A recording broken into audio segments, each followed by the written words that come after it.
Hello, welcome to EUD TV, Season 2, Episode 1. My name is Alexandre Bloxs, and I'm here today with... Hello, my name is Delphine Maire, and I'm delighted to be here to discuss and explain about strategy. Today's episode examines the European strategy for the rights of persons with disabilities.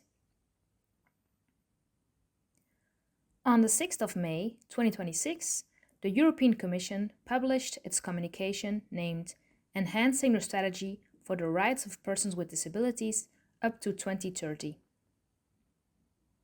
This is the midpoint review of a strategy that was supposed to change the lives of 101 million people with disabilities all across Europe, including 1 million deaf people.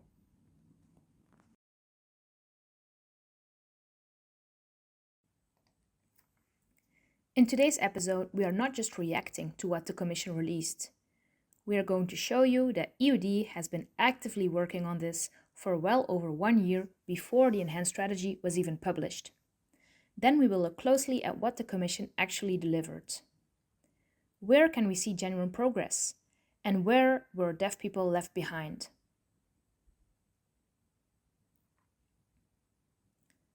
We also just came back from our annual EUD General Assembly in Larnaca in Cyprus,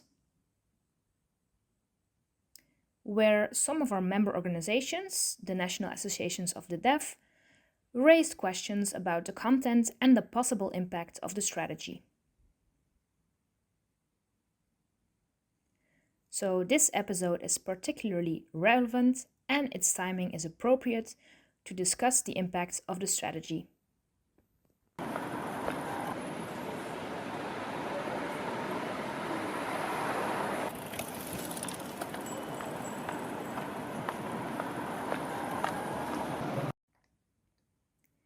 Before we delve into the upcoming enhanced strategy for the future, it is important to go back to truly explain the strategy first. The EU strategy started in 2021 and runs until 2030. It contains 8 priority areas, such as accessibility, equality and non-discrimination, and participation in the democratic process. These were some examples of the priority areas. During the first 5 years of the strategy, we already achieved several flagship initiatives, such as the European Disability Card, the Disability Employment Package, and the foundation of the Accessible EU Centre. These initiatives aim to improve the lives of people with disabilities all across the EU.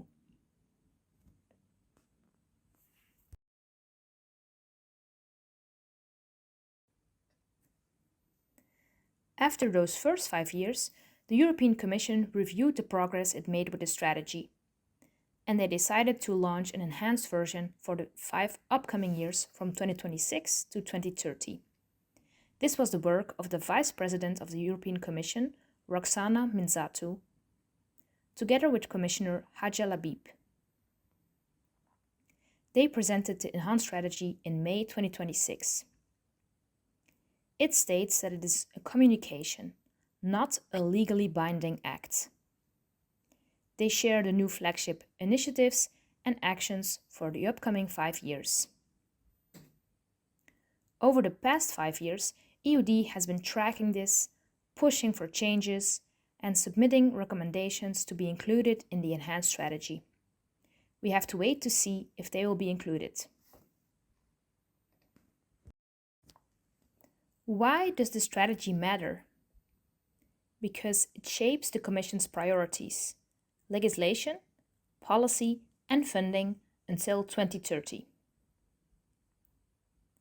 After that, Member States are responsible for the implementation of these policies.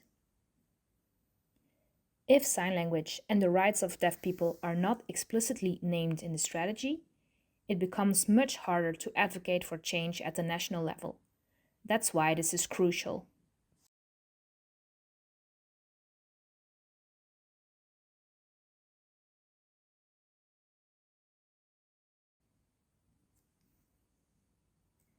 Before, we explained what the European Commission has published. But we also want to show you what EUD has done. During these 16 months, we did do a lot of work. To make it a little easier, we created a timeline. Let's have a look.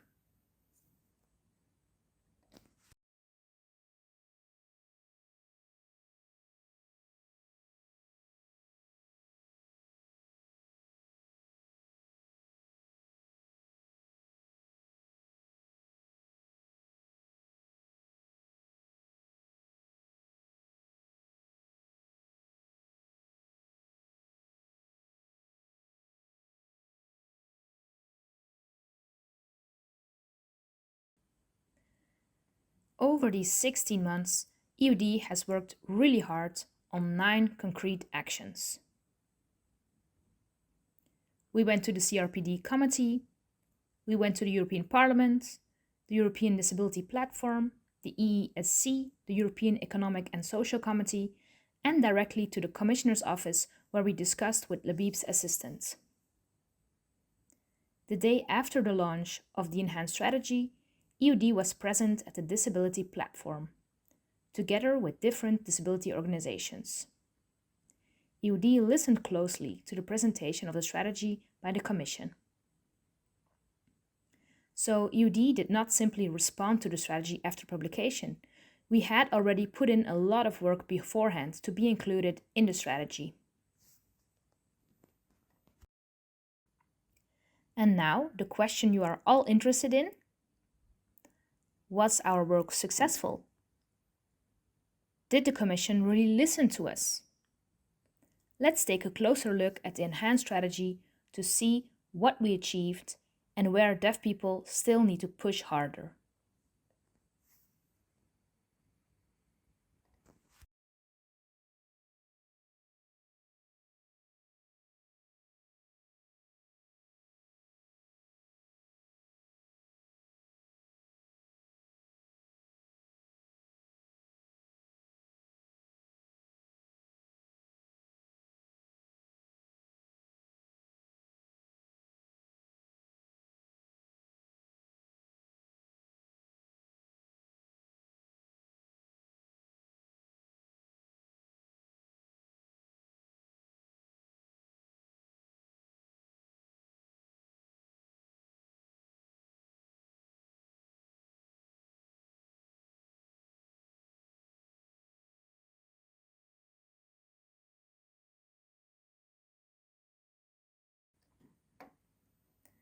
So let us start with what EUD does welcome.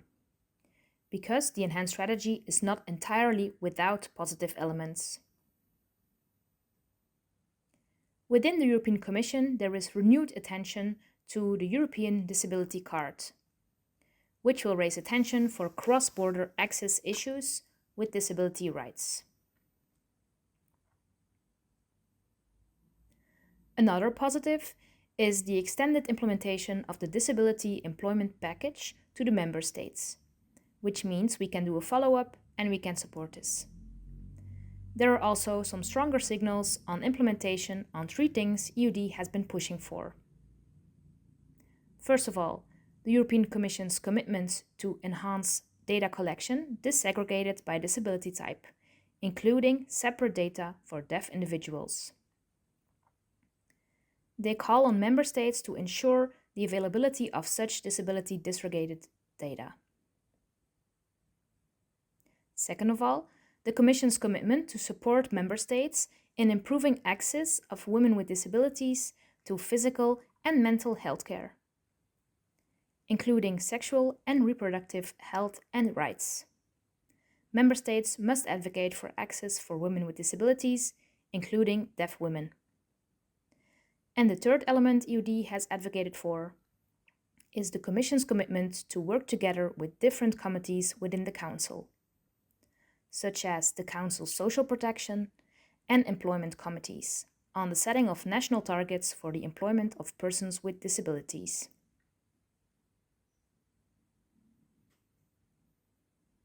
These are positive steps, and EUD will monitor their implementation closely. Delphine already talked us through the positive elements, which we are really excited about. But the enhanced strategy falls significantly short on other elements, which we perceive as a sadly missed opportunity. Some of these are: in the strategy, the disability rights are primarily viewed through a disability and accessibility lens, although we know that deaf people are part of both the disability community as well as the cultural linguistic minority. This minority perspective is not included in the strategy. We perceive this as a missed opportunity. In 2025, the CRPD Committee of the United Nations in Geneva formulated their recommendations and concluding observations about the European Union. We noticed a lot of positive elements in these concluding observations. It is disappointing that the EU did not incorporate this in the enhanced strategy.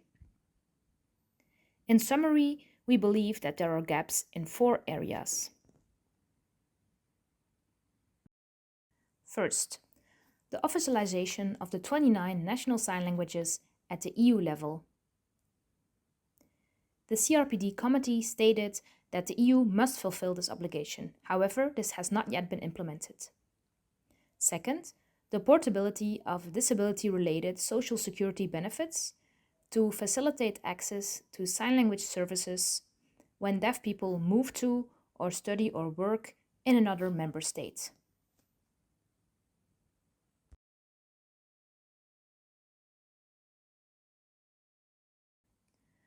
Third, access to information in sign language from the EU institutions.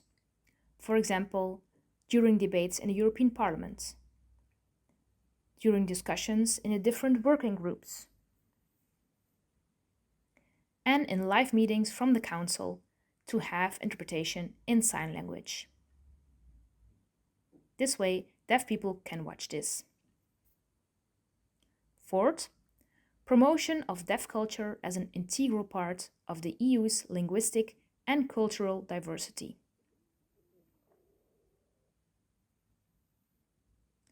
We are disappointed that these 4 recommendations were not included, and we will advocate in the future to have them included in the strategy.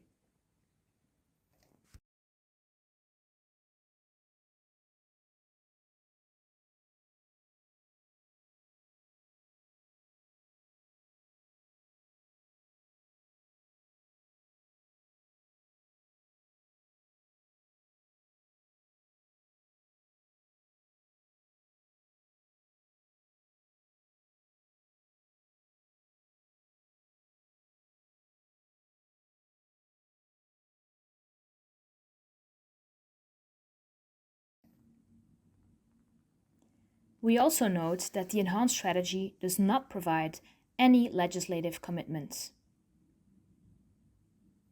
nor any firm funding commitments from the European Commission.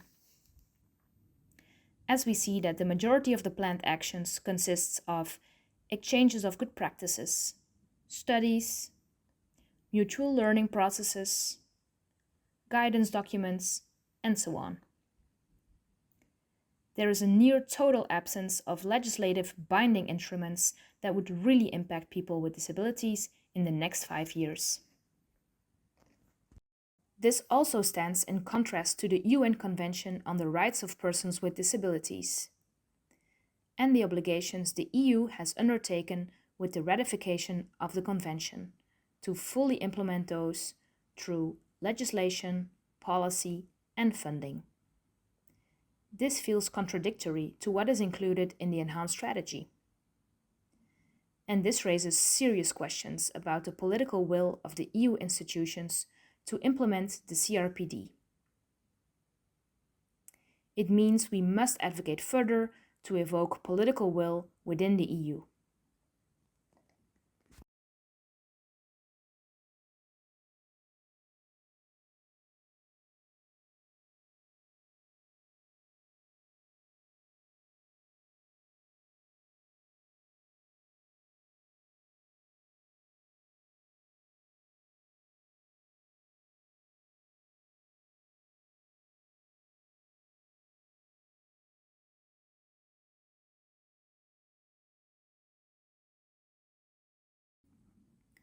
So in short, EUD welcomes the effort to refresh the strategy at the halfway point. But the enhancements from a deaf perspective are modest. The fundamental gap, as Alexandre explained, the failure to grant deaf people specific sign language rights still remains. This is not acceptable with 5 years still to go.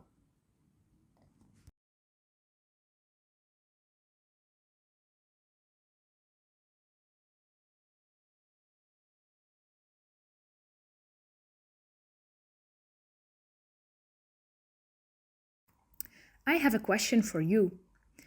1 month ago, we were at the European Commission to discuss and to advocate.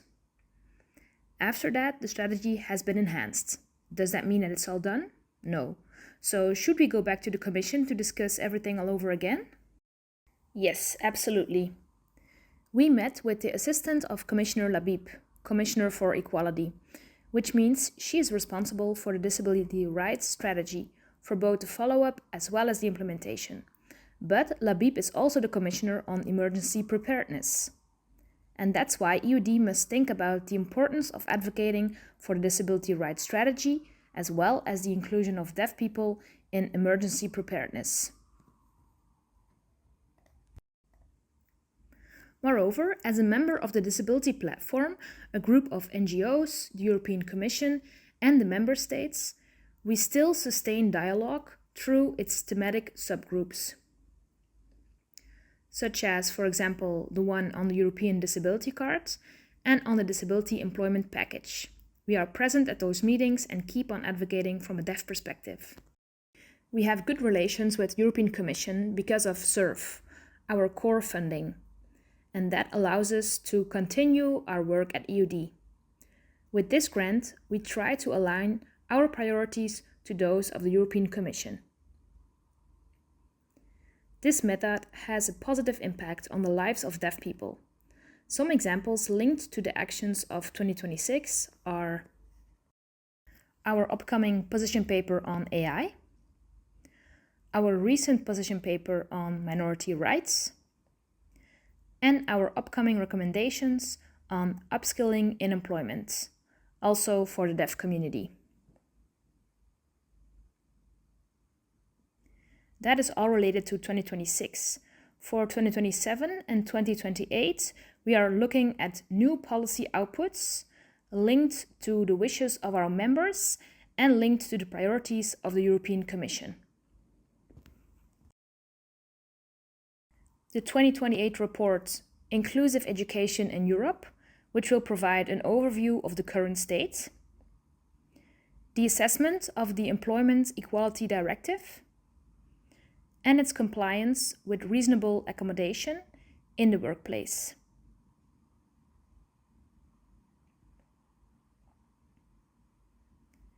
Guidelines on communication with deaf people for first responders of the 112 emergency number, and people working in ambulances and hospitals.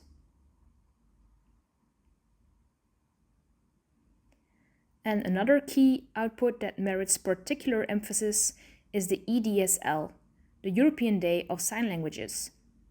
In October 2025, the EU Council supported this. We are very happy and hopeful about it. The Commission, on the other hand, is a bit more hesitant, which means we must think of a good strategy to persuade them. We are considering raising this with the Parliament. And my next question is related to this. We did meet up with MEPs, and some of the recommendations were included in their report. We feel good about our relations with the Parliament, and maybe they will support EUD. What is your opinion about this? Yes, the Parliament has always been a real ally for EUD, and we should continue that in the future. Our recommendations were already reflected in the European Parliament's report of 2025, with 4 topics that really stood out. The EU institutions should make their information and communication fully accessible in sign language, via sign language interpretation, web accessibility compliance, IS interpretation in the European Parliament, plenary debates, and much more. This shows the support of the European Parliament, but the Commission is responsible for this. At the national level too, member states must ensure accessible public services, health services, and justice systems through sign language interpretation. It also promotes equal opportunities for women and disabilities, including deaf women, in leadership, political participation, and decision-making. The European Commission calls upon the member states to take actions in this regard. It calls upon the member states to provide support for victims of violence, on how to protect them and prevent it from happening again, and to take measures in accessible formats to protect victims of violence against women. These are really good measures and is exactly what EUD has been advocating for in the past. It is clear that the European Parliament supports our work at EUD.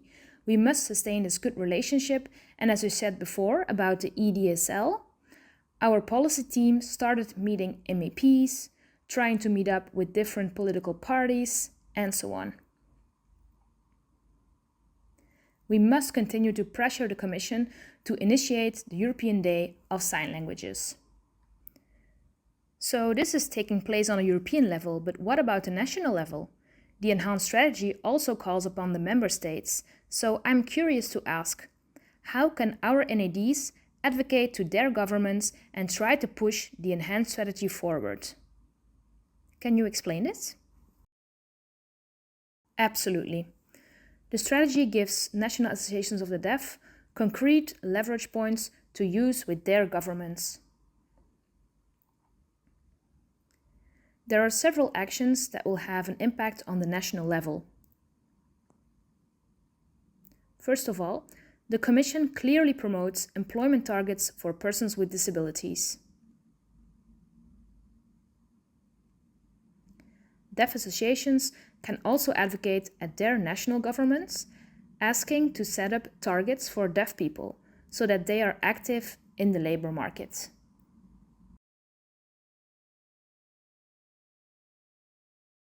Second, improving the quality of inclusive education.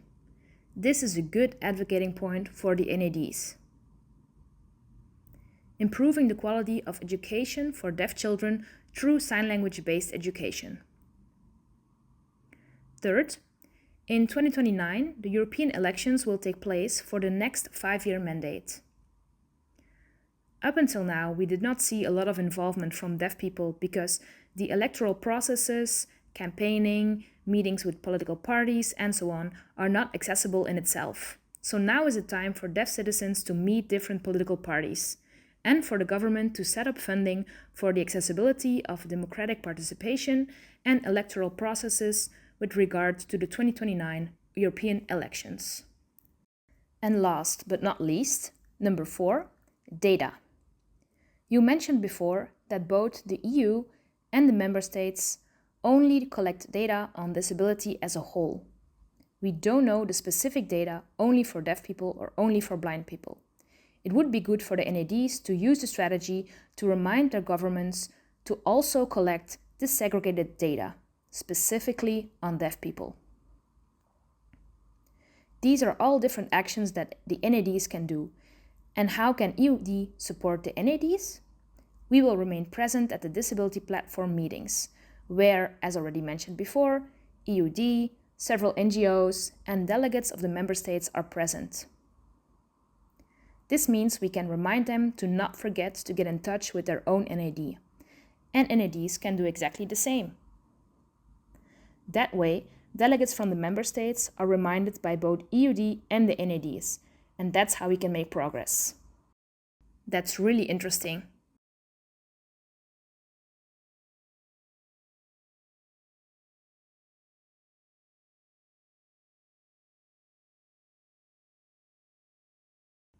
It's exciting to see that we still have a lot of work ahead of us, advocating both on a European and on the national level, so motivating. Thank you for watching this episode of EUD TV. If you want to know more about EUD's full response to the Enhanced Disability Strategy, you can take a look on our website. We encourage you to share this episode and the information on our website with your networks and your national association so we can continue advocating. If you are part of a national association of the deaf and you want to use EUD's recommendations in your own national advocacy, but you don't know quite how, please reach out to us. We are here to support you. If decisions are being made without our involvement, that is not acceptable. We must be involved in the negotiation, creation, and decision process. See you next time on EUD TV. Goodbye.